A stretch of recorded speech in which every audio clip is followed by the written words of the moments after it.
Hello everyone. अभी तक हमने हमारे लेक्चर्स में कंज्यूमर प्रोटेक्शन की ये देखा कि राइट्स क्या है, कंज्यूमर्स के क्या क्या लीगल प्रोटेक्शन है जो कि कंज्यूमर प्रोटेक्शन एक्ट प्रोवाइड करती है, क्या क्या रिस्पॉन्सिबिलिटी होती है एक कस्टमर की या एक कंज्यूमर की, क्या क्या रिलीव्स उसको मिल सकते हैं। इन सब के बारे में हमने हमारे लेक्चर्स में देखा। आज के लेक्चर में हम कुछ क्वेश्चंस देखेंगे। क्वेश्चंस मीन्स कुछ क्वेरीज होती है जो कि हम बार बार टर्म्स देख रहे हैं, बार बार सुन रहे हैं कि कंज्यूमर क्या है, कंज्यूमर कौन होता है, कंज्यूमर कंप्लेंट कौन फाइल करता है, ऐसे कुछ क्वेश्चंस फ्रेम होते हैं, उनके बारे में आज हम देखेंगे। सबसे पहला है, who is a consumer. Consumer कौन है? कौन है कंज्यूमर? हमने पढ़ लिया, इतनी देर से पढ़ रहे consumer protection act, consumer protection act, consumer ये करेगा, कंज्यूमर के राइट, कंज्यूमर की रिस्पॉन्सिबिलिटी, कंज्यूमर को रिलीफ मिलेगा। तो कंज्यूमर है कौन? कंज्यूमर है कौन? तो कंज्यूमर कौन है? वर्ड क्या बोल रहे? कंज्यूमर, कंज्यूम करने वाला। कंज्यूमर मीन्स जो कंज्यूम कर रहा है। क्या कंज्यूम कर रहा है? गुड्स एंड सर्विसेज कंज्यूम कर रहा है, वो कहलाता है कंज्यूमर। देखो क्या है definition. One who buys goods और hire services for some value, जो कुछ पैसा देके, मतलब जो प्रोडक्ट की वर्थ है उतना पैसा दे के, सर्विसेज की जो वर्थ है उतना पैसा दे के गुड्स को खरीदता है, परचेज करता है, और सर्विसेज हायर करता है, खरीदता है, सर्विसेज भी खरीदता है, ऐसे इंसान को हम कंज्यूमर बोलेंगे। दूसरा, any user of such goods और beneficiary of services with approval of the buyer. अब ऐसा तो नहीं है कि हर कोई प्रोडक्ट खरीद के लेके आएगा। सब्जी लेके पापा आते हैं बाजार से, लेकिन खाते तो सारे घर वाले हैं, तो कंज्यूमर तो सारे ही हुए। तो हाँ, कंज्यूमर सारे ही हुए, क्यों? क्योंकि उन्होंने कंज्यूम किया। बट हमने क्या बोला कि जो पैसा देता है वो कंज्यूमर है, लेकिन अगर जिसने पैसा दिया उसकी परमिशन से या उसके कहने पर हम उसके द्वारा लाया गया सामान यूज करें, तो भी हम क्या कहलाएंगे? कंज्यूमर ही कहलाएंगे। Any user of such goods, उस गुड्स का कोई भी यूजर या फिर कोई भी ऐसा इंसान जिसको उस गुड्स से और सर्विसेज से बेनिफिट मिल रहा है, और वो बेनिफिट जो है वो with the approval of the buyer मिल रहा है। मतलब बायर के कहने पर अगर मैं बायर का सामान यूज करूं, अगर मेरा दोस्त है, मेरा दोस्त पेन लेके आया, मैं उससे बोलूं कि तेरा पेन दे मुझे, मेरे को काम करना है, उससे मैंने पेन लिया, तो ये क्या है? उसकी अप्रूवल से मैंने पेन लिया, तो तब भी मैं क्या कहलाऊंगी? कंज्यूमर ही कहलाऊंगी।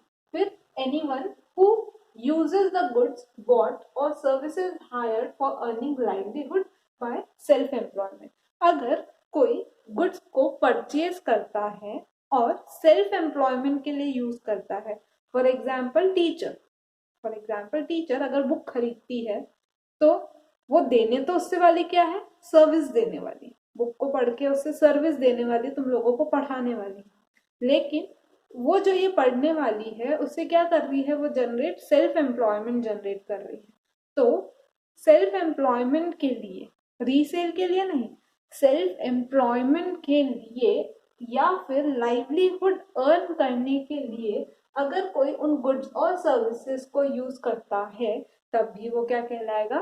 कंज्यूमर ही कहलाएगा। कौन कौन कहलाएंगे कंज्यूमर? वो जो कि पैसा देके चीज खरीदता है, जिसकी चीज है उसकी परमिशन से अगर मैं उसके गुड्स और सर्विसेज को यूज करती हूँ तो मैं, और अगर कोई ऐसा पर्सन जो कि गुड्स और सर्विसेज खरीदता है और उसको खरीद के उसको यूज करता है लाइवलीहुड अर्न करने के लिए या सेल्फ एम्प्लॉयमेंट के लिए, तो भी वो कंज्यूमर कहलाएगा। तो ये थी कंज्यूमर की definition. Who is a consumer as per consumer protection act.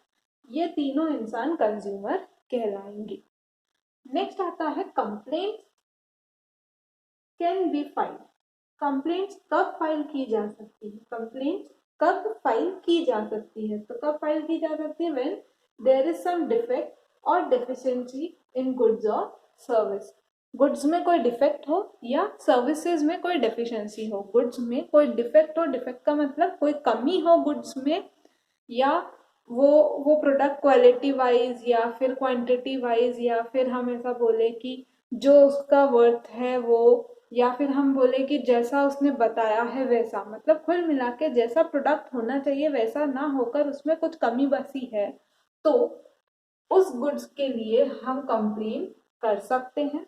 फिर है डेफिशिएंसी इन सर्विसेज में कोई कमी हो तब भी हम कंप्लेन कर सकते हैं, और हमारे साथ कोई धोखा हुआ है, फ्रॉडुलेंट प्रैक्टिसेस हुई है बाय द सेलर मैन्युफैक्चरर या फिर डिस्ट्रीब्यूटर के द्वारा हमारे साथ कोई धोखा हुआ है, कोई फ्रॉड हुआ है, तब भी हम कंप्लेन फाइल कर सकते हैं।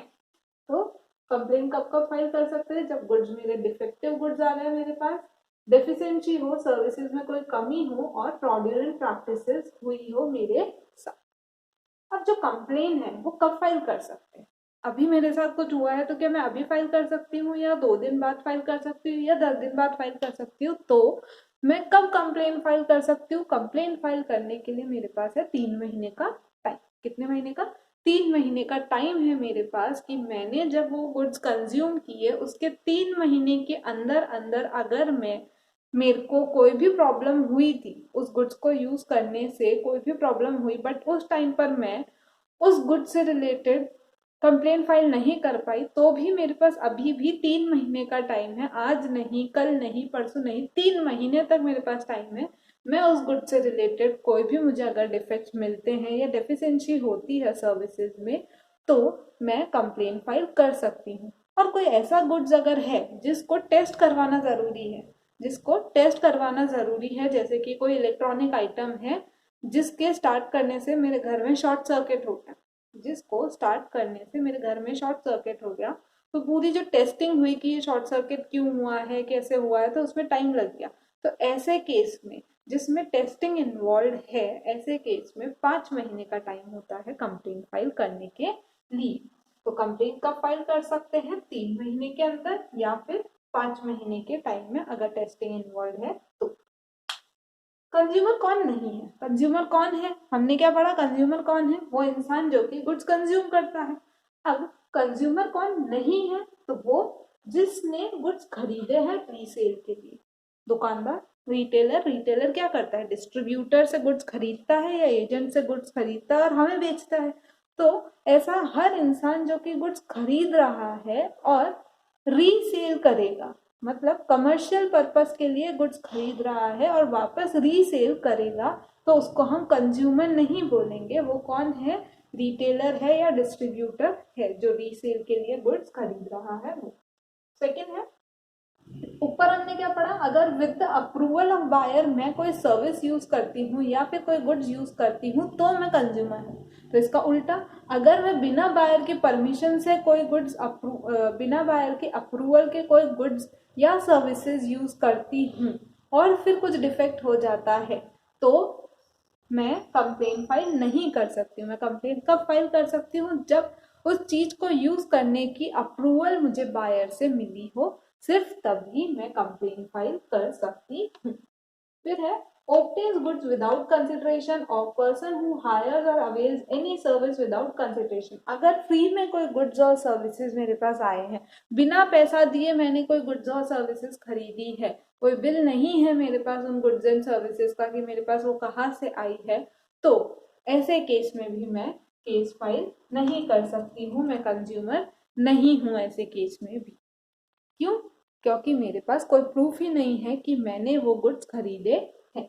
तो कंज्यूमर कौन नहीं है? जो कि रीसेल के लिए खरीद रहा है, जो कि बिना किसी परमिशन के किसी और के गुड्स को यूज कर रहा है या किसी और की सर्विसेज को अवेल कर रहा है, जिसने गुड्स को या सर्विसेज को बिना किसी कंसिडरेशन के लिया है, ऑब्टेन किया है। ऐसे हर इंसान को हम कंज्यूमर नहीं बोलेंगे, कंज्यूमर नहीं बोलेंगे। नेक्स्ट इज कंप्लेन कौन फाइल कर सकता है? कंप्लेन कौन फाइल कर सकता है? क्या सिर्फ मेरे साथ बुरा हुआ है तो सिर्फ मैं कंप्लेन फाइल कर सकती हूँ, या मेरे बिहाफ पे कोई भी कंप्लेन फाइल कर सकता है? तो देखो, कंप्लेन कौन फाइल कर सकता है? एनी कंज्यूमर, कोई भी कंज्यूमर। कंज्यूमर कौन? ये तीनों पर्सन जिसने गुड्स खरीदे हैं पैसा देकर, गुड्स के बायर से अप्रूवल से उसके गुड्स यूज किए हैं, और एम्प्लॉयमेंट के लिए गुड्स खरीदे हैं। तो ऐसे तीनों पर्सन को अगर कोई भी डिफेक्ट्स और डेफिशिएंसी मिलती है तो वो कंप्लेन फाइल कर सकता है, मतलब वो कंप्लेनेंट है, हो सकता है। एनी कंज्यूमर एसोसिएशन, कोई भी रजिस्टर्ड कंज्यूमर एसोसिएशन जिसने अपने आप को as a consumer association registered करवा रखा है गवर्नमेंट के पास, वो भी कंज्यूमर के बिहाफ पर कंप्लेन फाइल कर सकता है। फिर है सेंट्रल गवर्नमेंट और स्टेट गवर्नमेंट भी कंज्यूमर कोर्ट में कंप्लेन फाइल कर सकती है। फिर है एक या एक से ज्यादा कंज्यूमर्स बहुत सारे कंज्यूमर्स के बिहाफ पर जाके भी कंप्लेन फाइल कर सकते हैं, या फिर किसी कंज्यूमर के गुड्स यूज करने से अगर वो उसकी डेथ हो जाती है तो उसकी डेथ के कारण उसके अगर डेथ हो गई है तो उसका जो लीगल हायरी है या फिर उसका जो रिप्रेजेंटेटिव है या वो जो है डिजीज पर्सन का जो भी लीगल हायरी है, दैट इज उसका जो भी वंशज है, वो उसके बिहाफ पे कंप्लेन फाइल कर सकता है। तो कौन कौन कंप्लेन फाइल कर सकता है? जो खुद कंज्यूमर है, कंज्यूमर एसोसिएशन है, सेंट्रल गवर्नमेंट या स्टेट गवर्नमेंट, एक या एक से ज्यादा लोग, कुछ लोगों के बिहाफ पर और लीगल हायरिंग।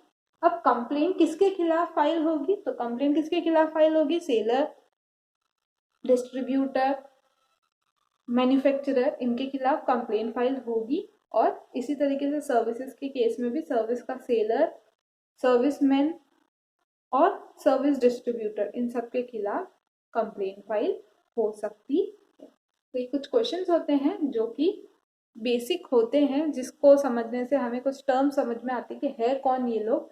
तो ये क्वेश्चन है, कंज्यूमर कौन है, कंप्लेन कौन फाइल कर सकता है, कंज्यूमर कौन नहीं है, कंप्लेन कब फाइल की जा सकती है और कंप्लेन कौन फाइल कर सकता है।